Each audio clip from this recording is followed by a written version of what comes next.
Bonjour, je vais aborder le thème de l'intégration entre Footprints Service Core 12 et BMC Client Management.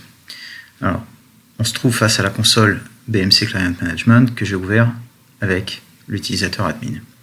Je vais créer dans un premier temps deux comptes dont je vais avoir besoin pour l'intégration. L'un qui va s'appeler tout simplement Footprints Intégration, Footprints 12 Intégration,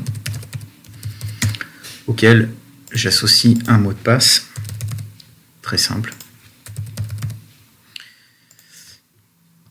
Et je vais créer un second utilisateur que je vais appeler FP12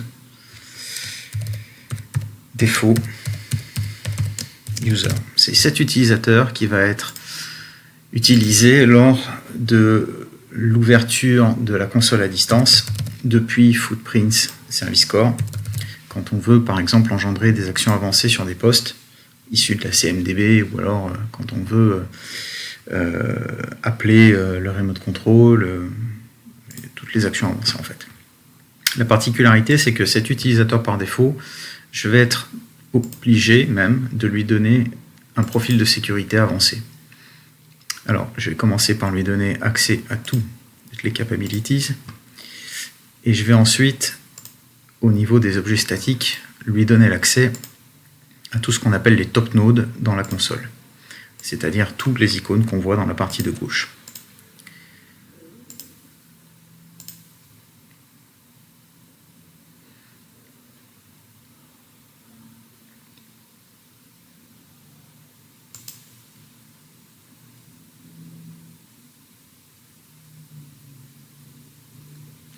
Je vais être obligé également de lui rajouter tous les résultats de requête afin que les top nodes en question soient peuplés, sinon ils vont rester complètement vides.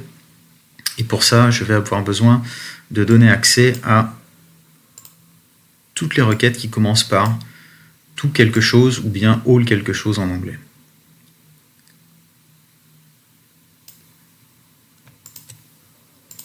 Je vais lui donner tout le paramétrage par défaut sans trop changer quoi que ce soit.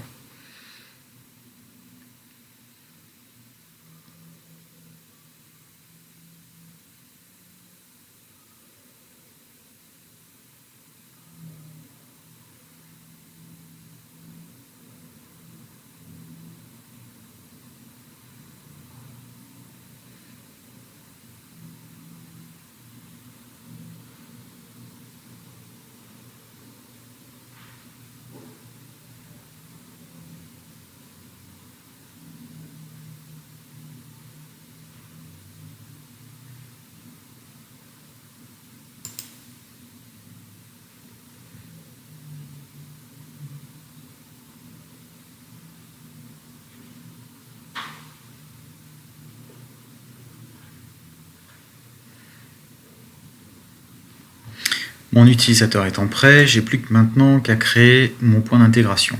Alors, au niveau de l'intégration externe, je vais d'abord commencer par configurer le serveur afin d'activer les web services.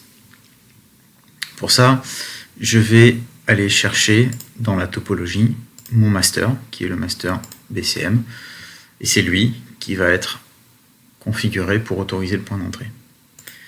On peut raffiner le paramétrage en allant jusqu'à spécifier quel est l'adresse d'écoute par défaut et l'adresse trusted address finalement qu'on veut donner, qu'on va être l'unique point capable d'ouvrir des connexions à distance. Alors, j'avais précédemment paramétré ça, je vais l'enlever puisqu'en fait je ne veux pas restreindre les adresses distantes. Et enfin, je vais créer un point d'intégration de type Service Core Intégration et je vais le nommer et je vais aller chercher mon utilisateur que j'ai paramétré tout à l'heure en tant qu'administrateur d'intégration. Et maintenant, je vais remplir ces champs-ci qui sont les champs réservés à Footprint Service Core 12 qui ne sont pas du tout à paramétrer lorsqu'on fait l'intégration avec Footprint Service Core 11. Je vais donner l'adresse distante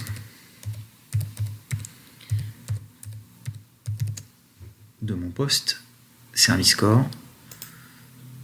Je vérifie la connexion,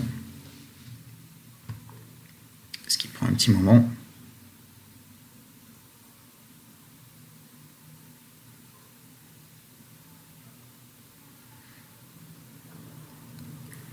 Donc l'intégration dans les deux sens permet tout simplement au master BCM de créer des tickets, soit en réaction à une alerte quand elle aura été détectée sur un poste client, par exemple, soit par une action de règle opérationnelle, afin de créer des tickets dans Footprint Service Core 12. Et ces tickets donc, vont pouvoir être liés à des assets, ce qui va rendre le suivi très précis.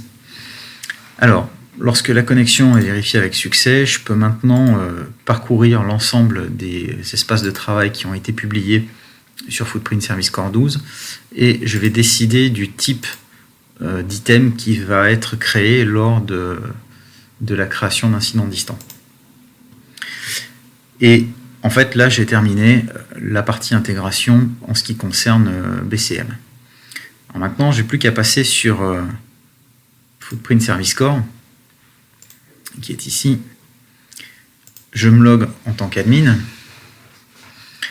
et je vais aller regarder dans l'onglet administration le paramétrage au niveau du raccourci intégration et je retrouve donc tout mon paramétrage. Donc on a besoin de connaître plusieurs choses. On a besoin d'abord d'activer BCM.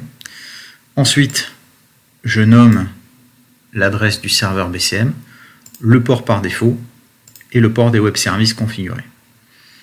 Ici en filigrane, on voit que j'avais déjà renseigné des utilisateurs. Alors, je vais changer puisque maintenant mon utilisateur s'appelle FP12 Intégration et je vais également faire la même chose